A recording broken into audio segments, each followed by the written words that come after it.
For this video, I will show you how to make your status always available in Teams.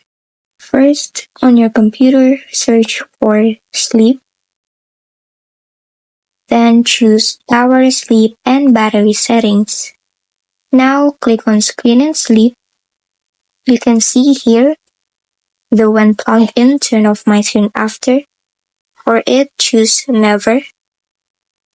Do the same for when plugged in, put my device to sleep after. This will prevent your computer from going idle even though you're not on it. Now go back to your Teams, click on your profile. As you can see, my status is busy. Just set it to available and you're done. Your Teams is now set on green status at all times. If this video helped you, don't forget to like, subscribe, and hit the bell icon.